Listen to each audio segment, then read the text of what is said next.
créé ma demande de fabrication de semelles et que le scan a été ajouté, je peux aller dans le menu ici et cliquer sur modéliser avec la dernière version, donc la V2 Pro. Il va me télécharger le fichier nécessaire pour la modélisation. Alors, une fois que c'est téléchargé, donc je vais pouvoir ouvrir le fichier. Il va ouvrir directement Blender avec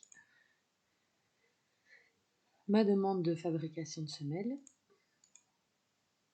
Et là c'est parti. Donc ici je vais montrer pour une route simple. Donc je commence ma modélisation.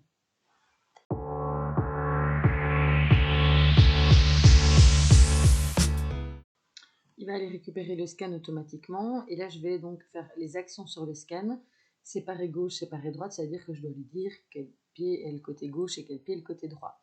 Pour sélectionner une zone, j'appuie une fois sur la touche B. Donc là je fais bouger ma souris, je peux démarrer une sélection. Je vais faire clic gauche et maintenir enfoncé. Hop, ceci est donc mon pied droit. Et je vais faire pareil pour le pied gauche. J'appuie une fois sur la touche B. Je maintiens mon clic gauche enfoncé pour faire ma sélection. Je relâche quand c'est bon. Et je lui préviens que c'est le pied gauche.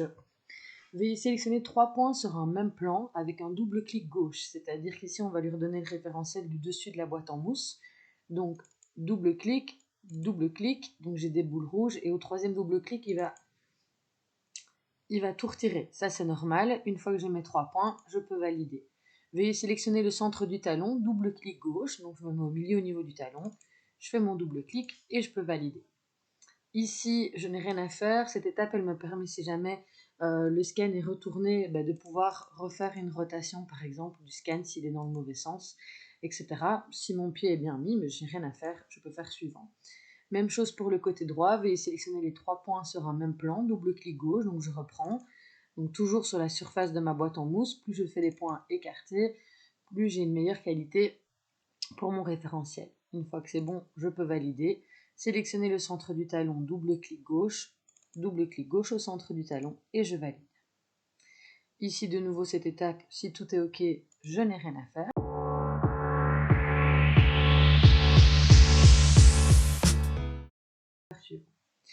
Alors ici je vais venir positionner mon gabarit. Donc ici c'est un gabarit demi sans premier rayon, mais j'aurais très bien pu avoir une semelle entière sans premier rayon par exemple, entière sans premier rayon, je vais y arriver.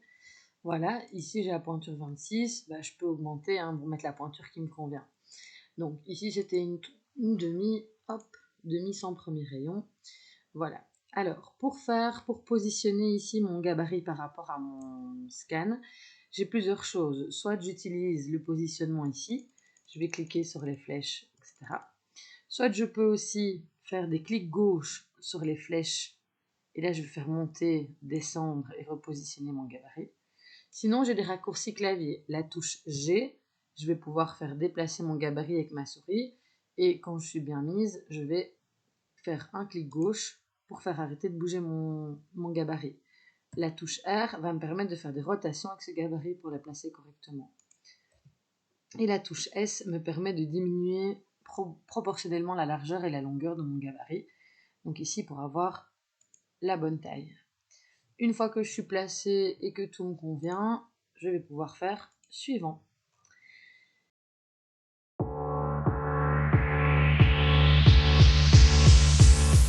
Ici, j'ai plein de possibilités de torsion, de resculpter le scan, etc.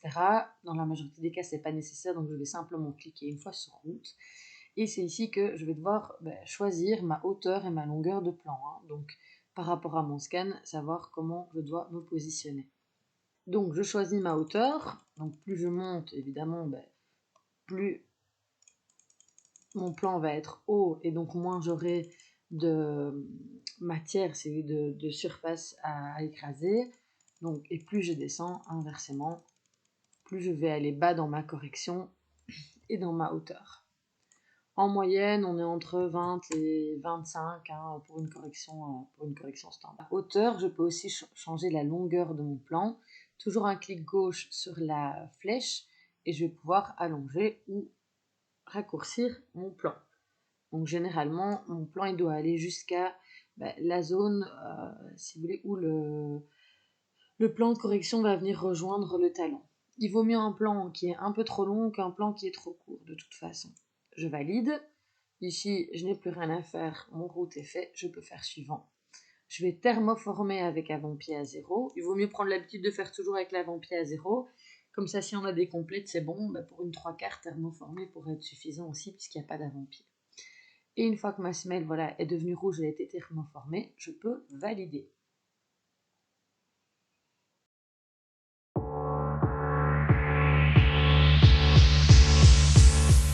Je vais pouvoir ici choisir la hauteur et la forme de ma cuvette. Donc, je peux soit cacher la semelle ou la remettre, ou cacher le scan. En général, moi, je retire le scan, c'est plus facile pour travailler. Et alors ici, c'est très simple, ça va fonctionner avec des petites boules. On fait un clic droit sur la boule pour pouvoir la modifier en hauteur ou en longueur. C'est très moche ce que je fais. Hop là, voilà. Donc ici, je vais pouvoir choisir ma hauteur. Je suis ici bien du côté interne. Hein. Donc je pourrais retravailler ma cuvette en externe après. Voilà, je vais passer en externe. Et ici, j'ai mes petites boules pour modifier en externe. Et donc là, on choisit la hauteur qu'on veut, hein, la pente ici sur le côté, ce qui nous convient. Et une fois que c'est OK, on peut faire suivant. Si tout est bon, je vais pouvoir passer à la semelle droite. Il y a moyen de faire une symétrie complète et d'envoyer directement la commande ou de rajouter des éléments. Ça fera. Ça sera dans une autre vidéo. Semelle droite.